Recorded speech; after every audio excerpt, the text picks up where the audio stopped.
আলাইকুম, কেমন আছেন বন্ধুরা? আশা করি সবাই ভালো আছেন। আমি মাংস রান্না করবো।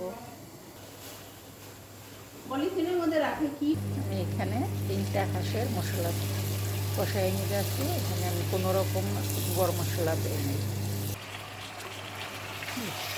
এখানে আমার 3টা দেশি হাঁস আছে। 3টা হাঁস আমি ভালোভাবে কষাই নেব। মশলাটা কষাই নিয়েছি। আর হাঁস রাঁধতে তো পেঁয়াজ গরম মশলা একটু বেশি লাগে, আপনারা জানেনই। এইখানে কিন্তু আমি মাংসটার মধ্যে কোনো রকমের কোনো গরম মশলা এখনও দিইনি।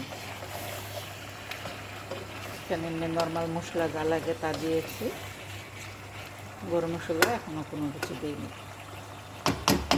ওই 3টা হাঁসের জন্য আমার যে পরিমাণে গরম মশলা লাগবে সেটা আমি এই যে এইখানে দিয়ে একটু শুকনা টেলে নিয়েছি। ভালোভাবে সবগুলি মশলা দিয়ে আমি টেলে নিয়েছি। এটা আমি এখন গুঁড়া করে নেব। গুঁড়া করে এখন আমি কিছু মশলা দিয়ে দিব, তারপরে নামানোর আগে আবার অর্ধেকটা মশলা দিয়ে নামাবো। সবগুলি মশলা আমি এখানে দিয়ে গুঁড়া করে নিব।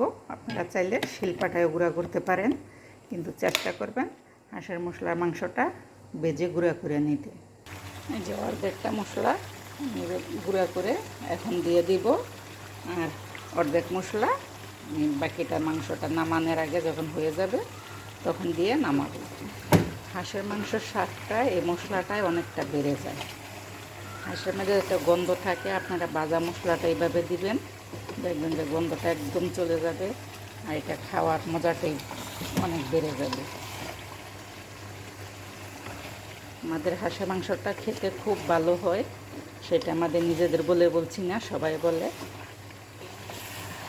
একবার আপনারা এইভাবে রান্না করে দেখবেন, কত ভালো হয় মাংসটা খেতে।